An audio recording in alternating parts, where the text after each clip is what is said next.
across back to Nina, who's currently in Okahandja at a mass prayer session organized in regards to the 3 brutal killings that have recently taken place in Okahandja, to bring us more interviews.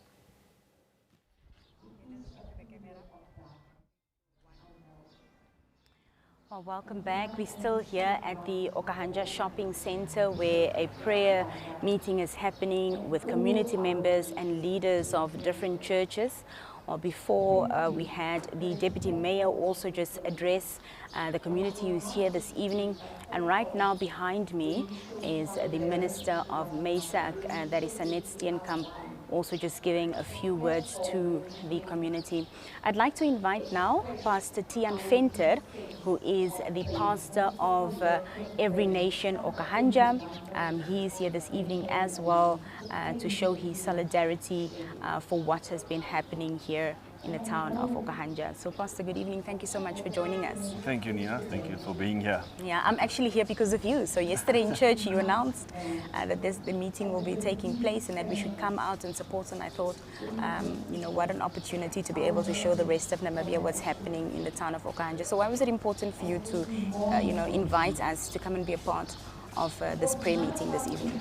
Nina, this is a nation issue. This is a wider issue. This is the responsibility of the church.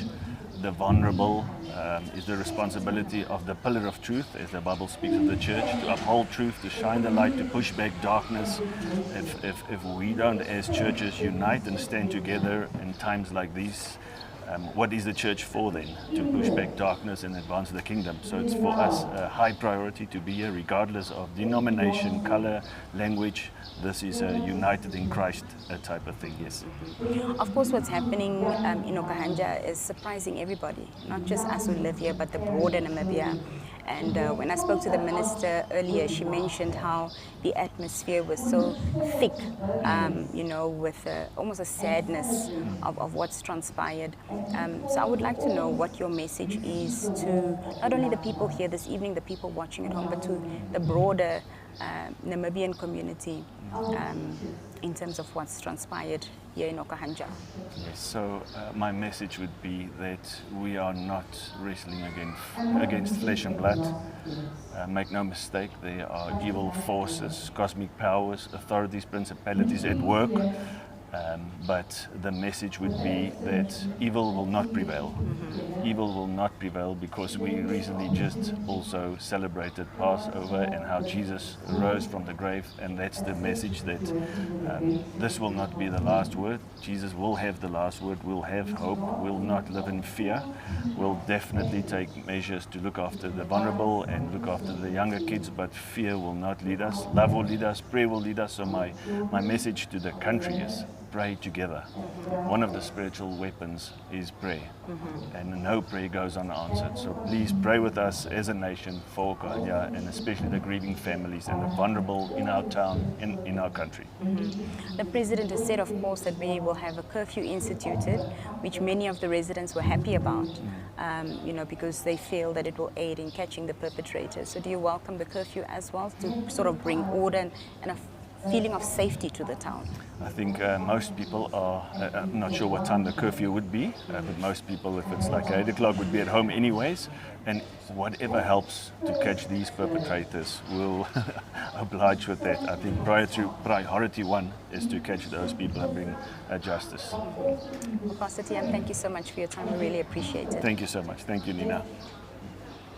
Well, that was Pastor Tiaan Venter, who is the pastor of Every Nation Okahandja, speaking to us this evening about what's transpired here, and of course as a member and a resident of the Okahandja community, sharing his sentiments.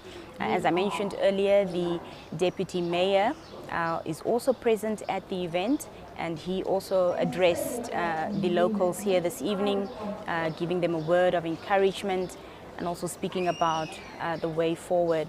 And so we'll also be grabbing him in just a few seconds to speak to us as well, and to share his sentiments this evening concerning not only the prayer meeting, but what has transpired in the town of Okahandja. My Deputy Mayor, good evening, and thank you so much for joining us. You spoke earlier, just before the minister.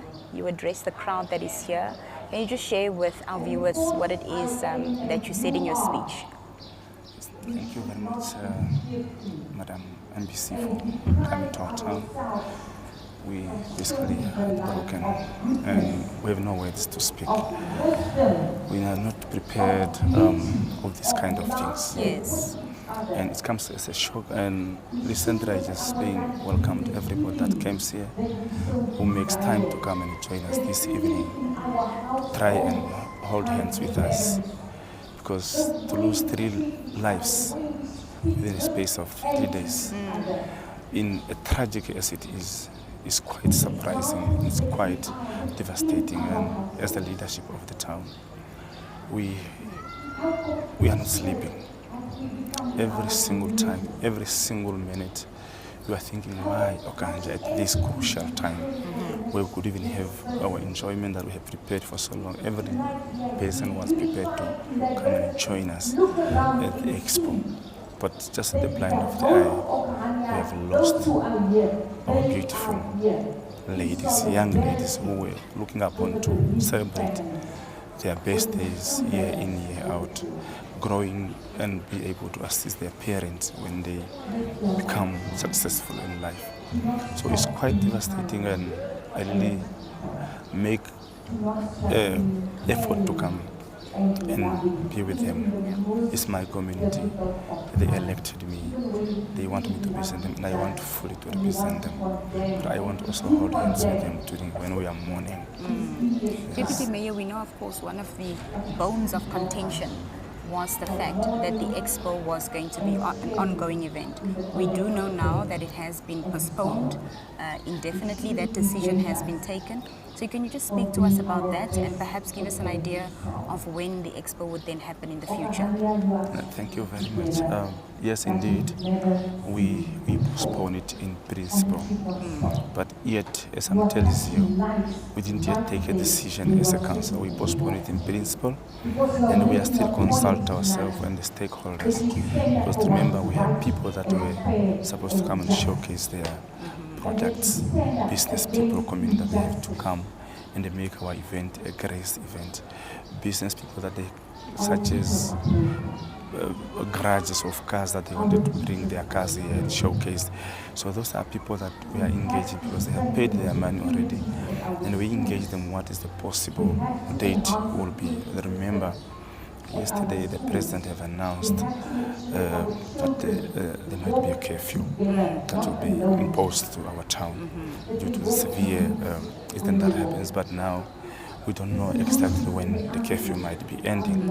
So therefore, at this point in time, it's very difficult for us to be able to share with you, to say when the expo will be taking place and postponement date, because first we have to make all those unnecessary arrangements of the curfew, and it was only announced that only when the situation comes to normal, that curfew will be able to end. So at this point in time, it's really, really difficult for us to be able to share with everybody or anyone to say the expo is postponed to when and at one time.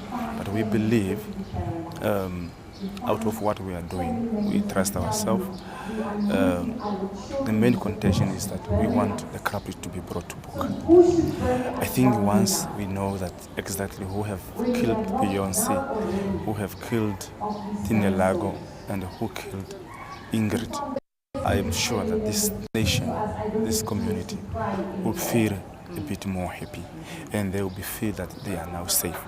Because as we speak right now, everyone is afraid to walk, is afraid to talk to anyone, is afraid to open anyone knocking as usual. So it is really, really, really dangerous. I am working in Windhoek and I'm afraid to see my daughter going to school. So I don't know what can I do. But we believe that the effort that you are doing with the stakeholders, the ministers that are here with us, the police, will make sure out of this initiative will be able to get the culprit, and we wish to get the culprit as soon as possible so that everyone feels safe. That's our ambition. Well, Deputy Mayor, thank you so much for your time this evening. I know you're here to partake in the prayer meeting, so I will release you for that, and thank you for your time. I'm more than welcome. I thank you, Lily MBC, for coming and always be on our side and reporting everything. And I believe with your assistance, we will be able to get to the bottom of this. Thank you very much once again. Thank you so much. All right. Well, that was the Deputy Mayor of the town of Okahandja speaking to us there. As he mentioned, what's happening this evening here is in honor of Ingrid, is in honor of Dinelago, and is in honor of Beyonce. Well, behind me, the prayer meeting is about to get into full swing just after the minister completes her speech. From myself and the team here this evening, it's good night. Thank you so much for joining us, and our camera operator Festus Mbandeka is going to just be giving you a few visuals of what's transpiring here tonight. From myself and the team, it's good night. Bye-bye. For that update, Nina. Nina is currently in Okahandja, just engaging with prayers and also just standing with the family. And we have the Minister of Education, who's also part of the prayer session, and they will be praying for the recent activities that have been happening in Okahandja.